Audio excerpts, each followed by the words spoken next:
Molweni manene na manene kazi, namkele kile kwinkqubo yethu.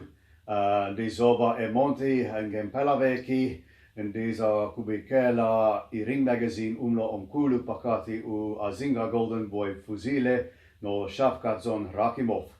Good day, ladies and gentlemen. Welcome to the show. I'm starting it in Xhosa because I will be going to the Eastern Cape and East London, where I will watch at ringside. What a privilege, the big IBF World Title Eliminator between our local hero Azinga Fuzile and his Russian counterpart Shavkat Rakhimov. Please hit the subscribe button at the bottom of a screen. You can also check out my blog on www.couchpotatofightguru.blogspot.com. But let's get into this fight. It's on like Donkey Kong. It's a great fight. Two undefeated guys with identical 14-0 records, two southpaws in their athletic prime, and a real 50-50 matchup with different styles, which should blend to give us a really good fight. Now, first we have Azinga Fuzile, and he's done everything that's expected of him locally. He cleaned up the local scene. He was South African featherweight champion, and he fought 4 times last year, recorded a good win over former 2-time IBF world champion Malcolm Klassen. This year he fought once, won a wide decision over Romulo Kowasica, of course once challenged Lomachenko for the world title. But he is up against a different level of fighter on Sunday. Now, East London, the boxing fans there, they're my favourite fans in the world. This is my favourite place boxing-wise in the world, because they're really passionate, they really know their boxing. But they can also be very partisan, you know, they support their own fighters as it should be. And there are some of them, if I look at the talk on social media, that think Azinga Fuzile is just going to blow Rakhimov away.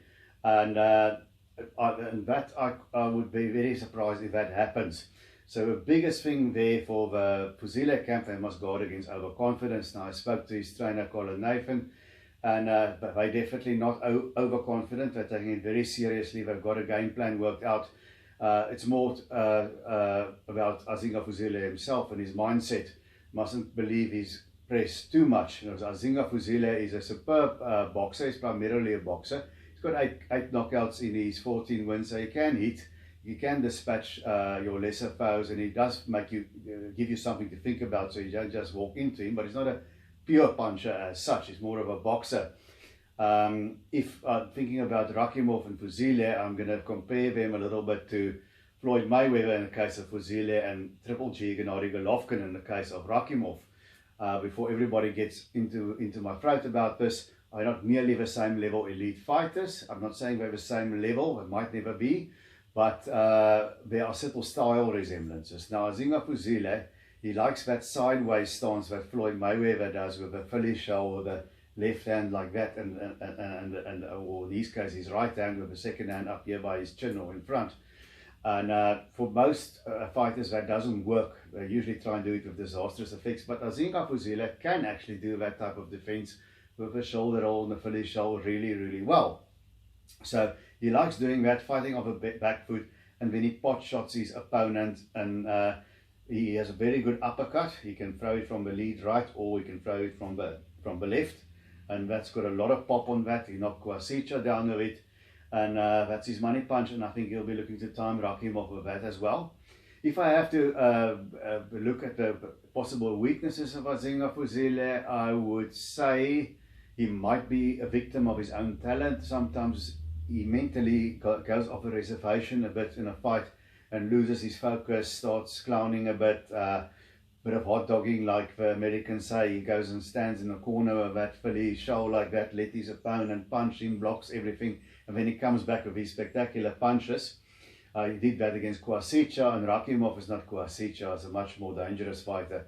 So he needs to stay away from that sort of thing on Sunday afternoon, because if he does, there's a good chance he might find himself on his back looking up at the lights.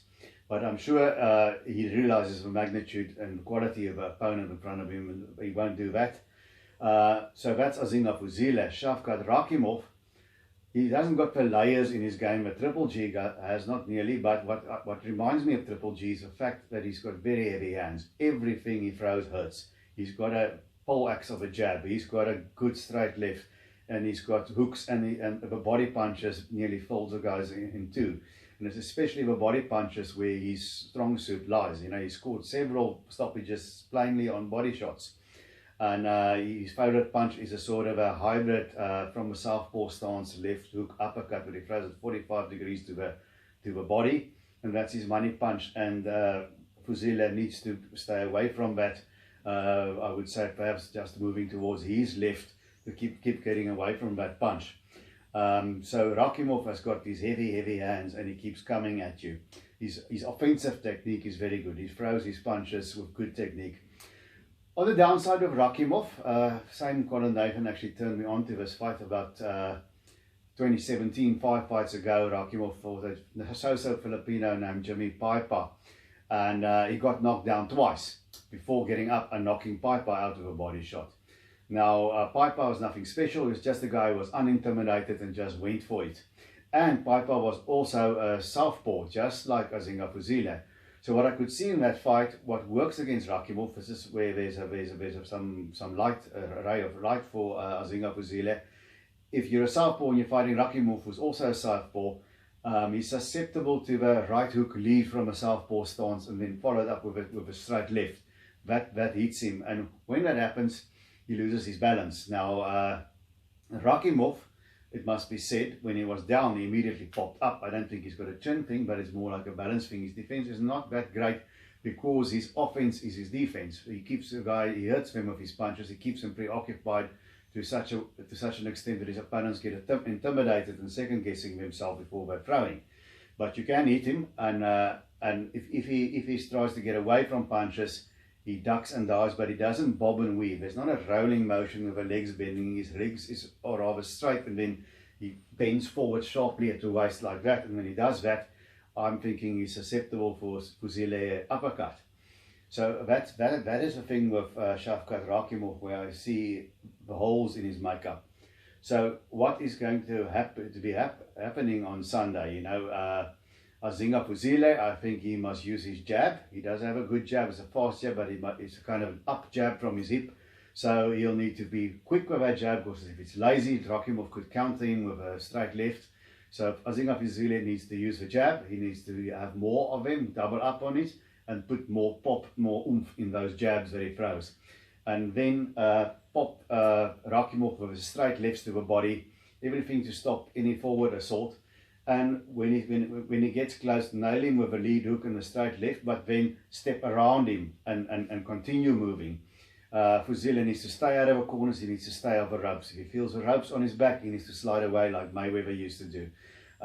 He doesn't want to stand and exchange with Shavkat Rakhimov. A big danger that I can see is if Azinga nails Rakhimov with an uppercut, Rakhimov goes down, then the crowds there love him and the roof of the Orient Theatre will lift.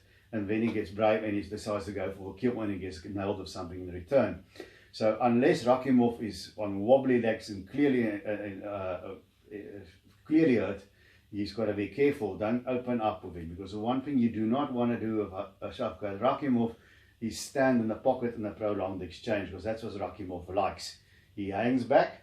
He also likes to hang back and let his opponent come to him, and when his opponent comes to him and starts punching, that's when Rakhimov starts punching with his opponent, and he throws punches and bunches, and they're very hard punches, and that's where he eventually hurts and overwhelms his opponent. So Azinga Fuzile needs to skip it in the center of the ring, jab, jab, jab, straight left to the body, hook straight left, move, jab, jab, jab, 2 or 3 punches at a time, just box, box, box. Shavkat Rakhimov, he must be very, very confident to be taking on Azinga Fuzile in the Orient Theatre. So I'm sure the Russians think they're going to knock him out. But he's not going to do it by setting traps and hanging back, because if he does that, Fuzile might never fall for that trap and just jab his way to a sort of a slip away on a points decision. So Rakhimov is going to have to be more aggressive. He's going to have to throw punches coming forward. And the thing with a guy, a boxer like Azinga Fuzile, these fly boxers, they need a bit of time, even if it's just a split second, and a bit of space to work in, to set up. And Rakhimov mustn't give him that space. Azinga is a hard guy to hit to a body, so maybe reverse the sequence this time, go for Azinga's head and then go downstairs, and do that consistently. Now, who is going to win on Sunday? Is Azinga Fuzile going to make us all happy and pass his baptism of fire, or is he going to send the fans in Monty in East London home crying Shavkatdzhon Rakhimov? I'm not going to bet the house on this. It's a very 50-50 fight, but my feeling is that Azinga Fuzile will do just enough to force his style on the fight, and there will be nervous moments for both sides. I can see Rakhimov hitting the canvas, I can see Azinga Fuzile hitting the canvas, and that could happen. But I think he's more experienced over the 12-round distance. He's that bit quicker if he can stay away from that vicious body attack. I think Azinga is going to do enough to win the fight by 3 points or so in a very competitive, a very tense nail-biter of a fight. So I'm going with Azinga Fuzile by a very competitive decision to come through there. But we'll see on Sunday afternoon. Amasi Abekwe Elangeni, like you say in East London, proof for being the pudding. So Desi Bonani, Pakamisani Izandla.